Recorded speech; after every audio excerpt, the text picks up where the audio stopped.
berharap aja gitu. Hak prerogatif gitu ya, kayak staf khusus milenial gitu kan, diambil memang dipilih langsung. Terus kebetulan setelah presiden kurang lebih tipis-tipis setelah si Presiden Jokowi mengumumkan 7 staf khusus milenial itu, kayaknya instruksi dari Presiden Jokowi itu Pak Menpora selaku Menteri Pemuda harus ada staf khusus yang muda juga gitu, karena ya di Menpora usianya campur lah, banyak yang millennials dan kolonial muda, yang agak muda, lama gitu ya. Iya, banyak yang muda dan muda pada zamannya. Pada gitu. Zamannya. Jadi dibutuhkan sosok-sosok pemuda yang dengan ide-ide fresh untuk menyuarakan pendapat dan pemikirannya anak muda gitu, agar semua hal yang dikeluarin dari Menpora, yaitu kebijakan atau program atau apapun itu masuk dengan target market si pemuda-pemuda ini gitu. Dan waktu itu dihubungin langsung sama Pak Menpora. Waduh, saya cek HP deh, siapa tahu dihubungin Pak Menteri apa gitu. Pak Menteri kayaknya. Pak Menteri melahiran apa gitu. Terus ke Bang Eka nih, sebelum kita ada pertanyaan dari teman-teman Sobat Abdi Muda, kita mau tanya ke Bang Eka. Tadi kan sempat disampaikan, Bang Eka itu selain sebagai atlet, juga sebagai ngelatih juga. Kan tadi diceritain ngelatih juga, kemudian juga persiapan atlet, dan juga jadi ASN. Itu kita pengen tahu, Bang, gimana sih ngebagi itu semua sebagai satu sosok manusia gitu. Karena kalau saya gitu ya, agak bingung juga jadi atlet jadi ASN iya. Jadi kalau saya lebih pilih rebahan gitu. Mantep kau. Ya memang dari awal juga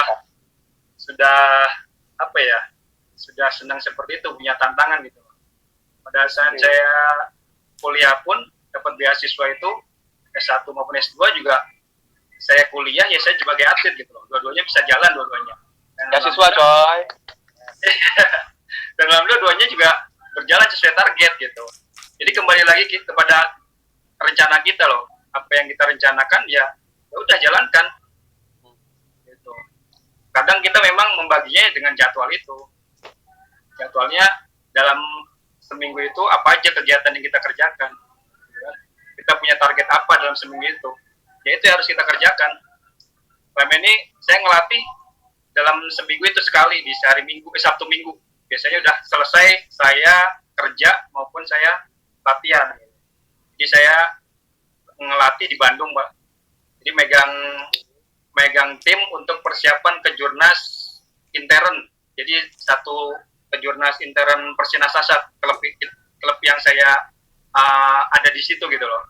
Jadi rencana di bulan Juni seharusnya, pencaksilat. Rencananya bulan Juni, karena kondisi seperti ini akhirnya mundur di tahun depan. Tapi tetap saya kasih jadwal latihan anak-anak di rumah.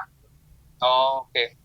Ini porsi sebagai seorang ASN dan sebagai seorang atlet itu tuh kayak gimana, Mas? Maksudnya kayak gini, apakah dapat pekerjaan sebagai ASN itu benar-benar sama kayak teman-teman yang bukan atlet, atau ada bukan dispesialkan ya, karena memang porsinya berbeda gitu kan, Mas, harus membawa nama baik bangsa kita melalui atlet. Menurut Mas Eka itu gimana? Jadi sebelum kita masuk ke dalam unit kerja, biasanya kita tuh diminta untuk menyampaikan status kita, terus kondisi kita seperti apa gitu. Single atau ada gitu ya, Mas? Tadi ya status, Mas, tadi sampai status, Mas. Maksudnya kondisi status kita masih sebagai atlet atau tidak gitu kan. Oke. Nah, banyak teman-teman saya juga yang sudah statusnya tidak sebagai atlet. Nah, saya pada saat masuk saya sampaikan bahwa saya masih sebagai atlet. Saya masih ngejar target saya di tahun 2020 pada saat itu, yaitu PON. Karena kondisi sekarang mundur, akhirnya ya menyesuaikan lagi di tahun 2021. Nah, dalam pekerjaan pun selama ini juga ya sama aja, nggak ada pilih-pilih itu gitu loh. Sama aja ya, Mas? Iya, kita kerjakan apa yang diperintahkan dari atasan yang kita kerjakan. RDK, Tapi RDK. nah, porsinya aja mungkin dikurangkan gitu aja. Oke. Kak Alia. Kak Alia, Ya, mau tanya Kak, kalau seandainya staf Menpora itu kesehariannya kayak gimana sih Kak? Tugas pokoknya ya? kalau tugas pokok itu menjadi pemberi selain think tank, jadi memberi saran juga kepada Pak Menpora dan deputi-deputi terkait misalnya mau bikin program atau kebijakan atau apa yang sesuai dengan bidang. Jadi kalau bidang saya anak muda yang millennials, jadi saya bisa jadi kalau misalnya mau bikin event, terus apakah di dalam event ini yang kira-kira kita bisa buat agar menarik untuk si kaum millennials ini gitu. Karena anak-anak muda kan banyak tipenya ya gitu. Terus juga bisa saya sebagai perwakilan anak muda itu menjadi jembatan gitu. Jadi dari jembatan dari pemerintah ke anak-anak muda. Karena sejauh sampai sekarang ini mayoritas pemuda-pemuda yang diperhatikan sama Menpora itu lebih ke aktivis politik. Nah, tapi anak muda zaman sekarang kan nggak semuanya itu aktivis politik karena muda aktivis saya. Karena opsi untuk kerja, untuk kegiatan di luar, kegiatan sosial gitu-gitu udah lebih banyak kan dibanding dulu. Dulu mungkin kayak harus berorganisasi biar bisa dapat kerja, biar bisa dapat jodoh, biar dapat temen, ini kayak opsinya tuh limited gitu. Tapi sekarang kan sudah luas dan anak-anak muda sekarang lebih demen berkomunitas dibanding berorganisasi. Jadi disitulah perannya staf khusus bidangnya masing-masing. Kalau yang bidang kepemudaan ada 2, saya sama Bang Veno. Bang Veno lebih ngurusin si aktivis politik ini. Oke. Terus satu lagi staf khusus Pak Negara, dia wartawan senior dan komentator tinju. Dia lebih ngurusin olahraga tuh. Jadi ya perannya utama kita menjadi jembatan itu dan memberi saran dan bertukar pikiran sama Pak Menpora, sama pejabat-pejabat dan staf-staf lain di kementerian. Jadi nanti abis ini minta rekomendasi ke Kalia, ke Pak Menpora, ada abdi muda nih di dunia ini. Bisa. Oke, balik lagi deh. Ngomong-ngomong soal milenial ya kan. Untuk milenial sendiri kan, tentunya tuh lebih apa ya? Kalau milenial sendiri kan enggak apa ya? Bukan orang yang tertarik di suatu pemerintahan gitu ya. Dia lebih suka bebas gitu kan, kayak di startup gitu kan. Nah, nggak mau terikat gitu ya? Betul. Nah ini bagaimana nih antara pemerintah sama kaum milenial mengharmonisasikan ini? Kalau menurut saya milenial tuh nggak bisa dikotakin ke satu muka kayak kita semua digital, kita semua cinta startup apa sih, kayak bentukannya tuh banyak. Kayak ada milenials yang kerja di startup atau punya startup atau punya usaha yang kayak keren dan gaul dan ngehit gitu ya kan, atau kayak jadi YouTuber gitu atau influencer apa.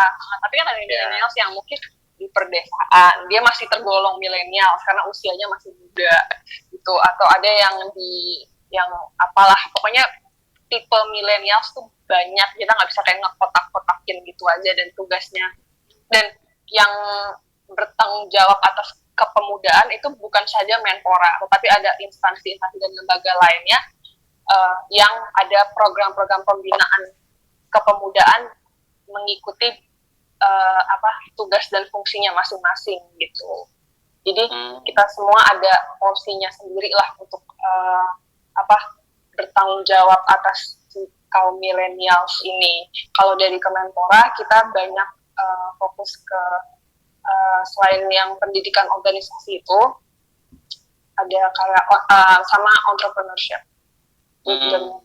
Jadi pengembangan kepemimpinan, kepeloporan, sama kewirausahaan. Itu yang buat pemuda ya, bukan yang buat atlet. Oke. Kepemudaan, kepeloporan, dan kepemimpinan.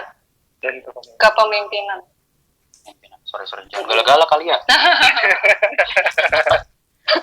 Galak dia. Jadi fokusnya Menpora di situ, kayak contohnya ada apa, Ibra itu kan di bawah Menpora.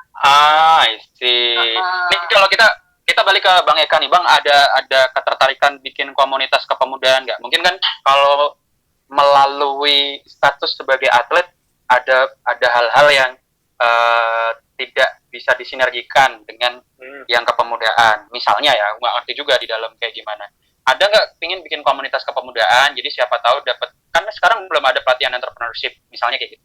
Nah, bisa diarahkan nggak komunitas muda-mudi atlet atau mantan atlet yang ingin bikin entrepreneurship gitu? Itu ada pandangan kayak gitu nggak? Untuk pandangan ya sebenarnya juga ada rencana seperti itu gitu. Karena memang di dalam pekerjaan juga kan antara Kemenpora itu kan ada dua ya, antara pemuda dan olahraga. Makanya supaya klop gitu, pemikirannya sama, dan juga punya pemikiran yang ingin memajukan kedua-duanya, yaitu pengen banget sebenarnya ajak Kendalanya? orang, Kendalanya? yaitu cari partnernya itu yang kendalanya. Iya. Tandemnya itu yang nggak ada, karena butuh banget gitu loh sosok tandem itu. Iya sih. Karena yang kita lihat ya nggak tahu, saya awam kan. Mungkin Rifki juga awam, kita dari luar.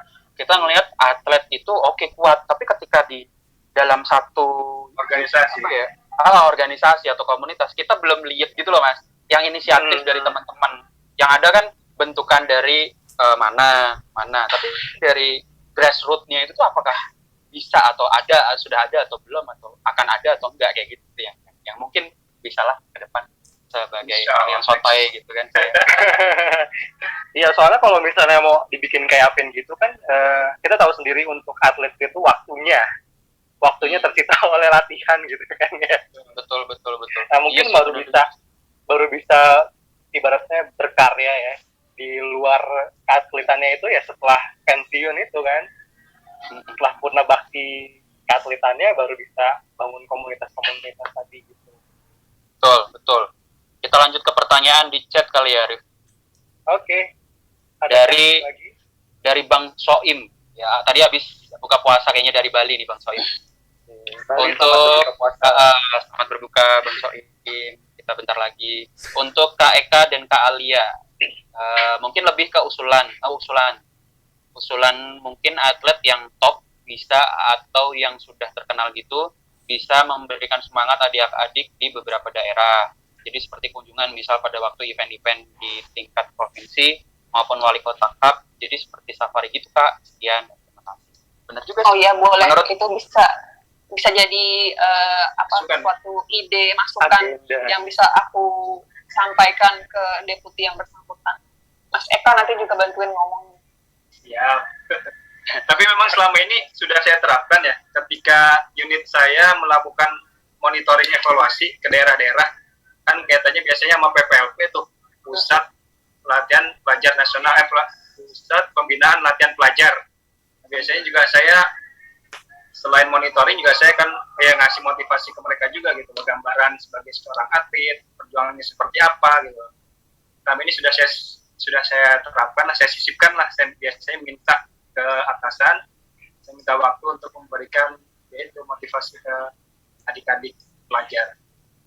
Karena motivasi ini selain untuk memberikan semangat juga bentuk regenerasi sih kalau ya mungkin yang bisa kita lihat. Karena atlet itu masyarakat tuh melihat atlet itu pandangannya masih mohon maaf gitu ya Mas ya. Setelah pensiun ya kalau dapat ASN, kalau enggak gitu.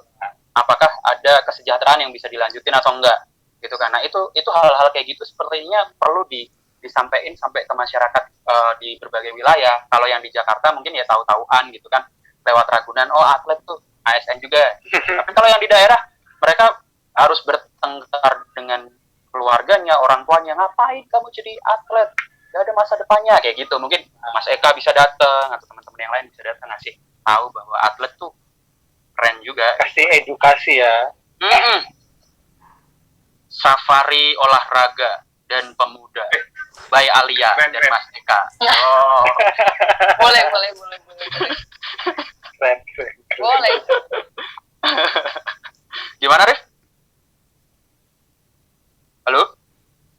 Oi. Ya, masih ada yang mau ditanyain? Kalau enggak, kita udah masuk ke 17.21 nih, Rif.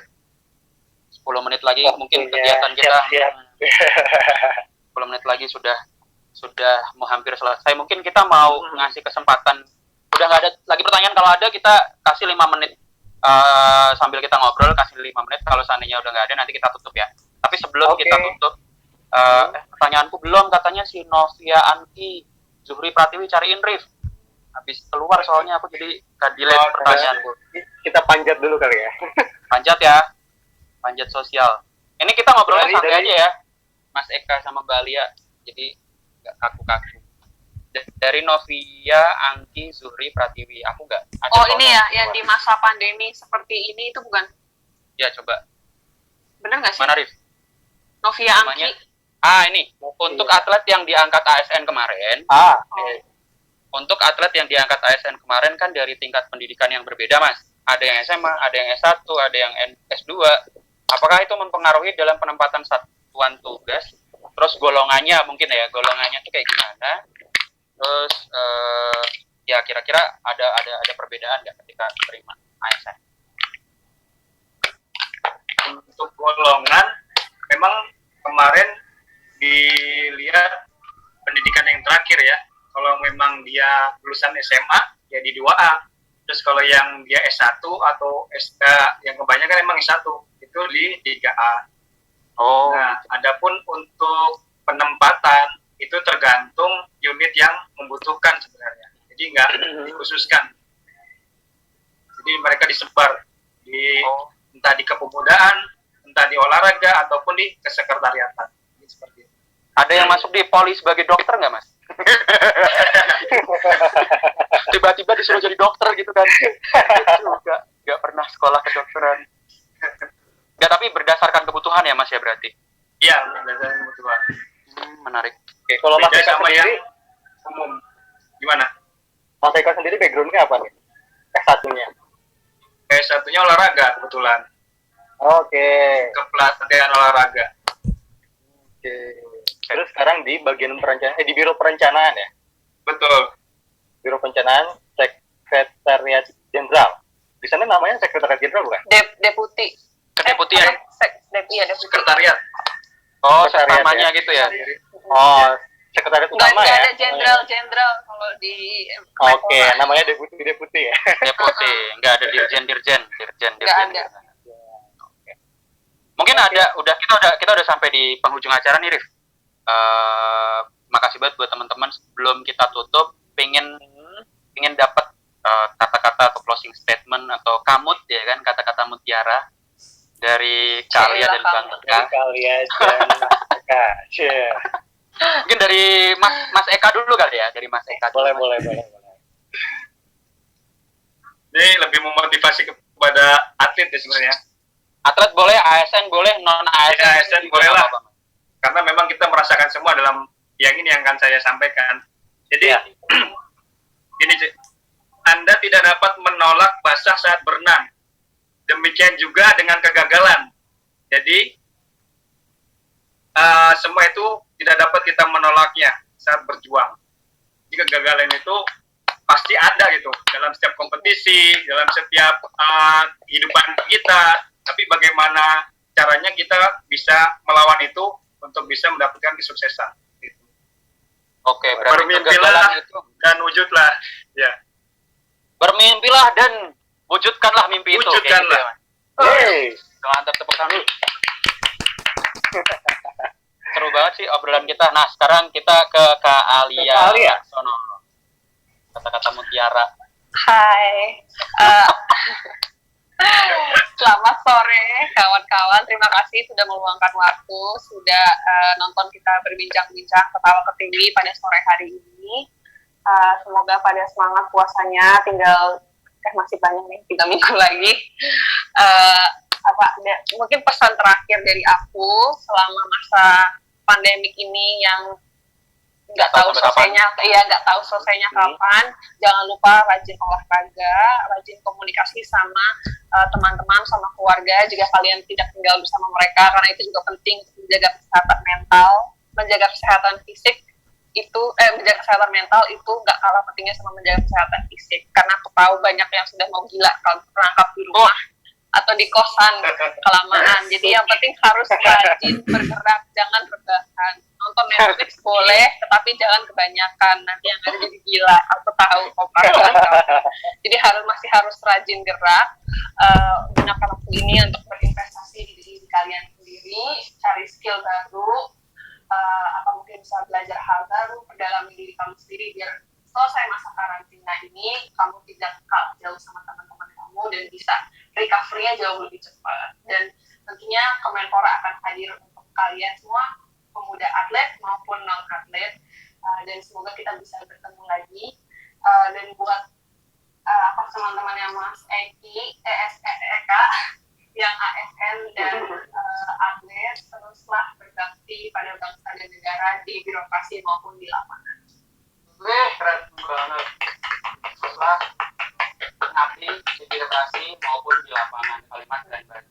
Nah, mungkin ada sedikit dari kalian penasaran banget pakai bahasa Inggris dong, tak ngomong apa biar kita Apaan sih? Kok gue jadi apa over gitu. Coba dong Kak, apa gitu, sapa kayak atau ngomong apa? mengabdi di birokrasi dan di lapangan. Lu jangan nyuruh gue translate bang, gak bisa gue. Ya udah ya, apa kayak ngomong apa gitu. Ya pokoknya berhubungan sama itu lah. Aku memperkenalkan diri aja ya. Iya. Gitu ya. Coba ngomong bahasa Inggris. Kayak pas kita di Afnan dulu ya bang ya. Aduh, tahuannya. Oh ini ternyata mantan Afnan loh. Anyway, okay. Hi everyone, good afternoon, good evening. My name is Aliana Ayu Laksono. I am 25 years old. I graduated from Fashion Institute of Design and Merchandising in Los Angeles, California, USA. I am now working as special staff to the Minister of Youth and Sports of Republic of Indonesia. Wih, ngeri. Itu juga salah satu ciri dari anak muda milenials, bahwa kita harus bisa paham dengan perkembangan globalisasi. Betul. Jadi kalau bisa bahasa asing dengan bahasa planet Mars. Ya, kuasai. Kuasai bahasa asing, tapi jangan lupa dengan bahasa ibu ya. Bahasa ibu. Oke. Mungkin kayak gitu Rifki, dari kita, dari Mas Eka dan Non Alia, gitu. Non Alia udah banyak banget yang sharing, udah banyak banget cerita yang disampaikan ke teman-teman semuanya. Kita juga makasih banget nih Rif sama teman-teman yang udah mau mampir.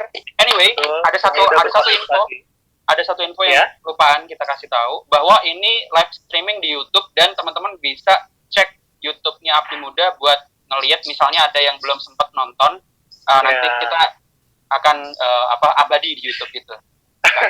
Dan obrolan kita ini. Sama follow Instagramnya aku dan Mas Eka ya, jangan lupa. Oh ya, sebut. Instagram aku @AliaLaksono, Alianya ALIA Laksono. Kalau Instagramnya Mas Eka? Mas Eka? Eka Yulianto 27. Oke, tapi jangan lupa juga. Lanjut. Oke, Gimana, jangan lupa juga follow Instagramnya Abdi Muda di @abdimuda apa? Ini. Kenapa aku lupa? Waduh, host kita. @abdimuda_id. Oke teman-teman, kita promosi lagi. Lagi kali ya. Sebelum tutup, kita mau ada promosi lagi, bahwa kita ada beberapa kegiatan sebelum kita tutup ya. Yang pertama, RDK muncul setiap hari Jumat, berarti besok akan ada RDK dengan tema baru. Silakan dicek di Spotify ataupun di podcast RDK kita setiap hari Jumat akan posting. Oke. Terus setelah itu kita juga ada sesuatu yang bakalan muncul di minggu depan. Nah ini teaser tipis-tipis ya. Ini kerjasama sama instansinya Alia sebelumnya nih, Abang Noni Jakarta Timur. Kerjasama bareng, nanti ada narasumber artis yang bakalan ngasih pelatihan. Abang Noni baik. Lanjut. Orang-orang keren ya. Kita juga punya tumbler nih yang bisa dibeli, harganya nggak mahal kok. Yang jelas 25%-nya Siapakah itu? buat donasi gitu, Ri. Oke. Oke, lanjut. Donasinya adalah untuk Yuk Peduli Ramadan Berbagi. Nanti kita bakalan share paket sembako ke teman-teman yang membutuhkan. Ya, enggak apa maksudnya sasarannya itu benar-benar teman-teman yang akan kita seleksi, nanti kita lihat kebutuhannya dan lain sebagainya. Okay. Dan baru 1.070.000. Ini sudah makasih banget sama teman-teman yang udah berdonasi, dan kita berharap ada lagi teman-teman lain yang mau berdonasi sehingga kebermanfaatannya makin banyak lagi. Udah.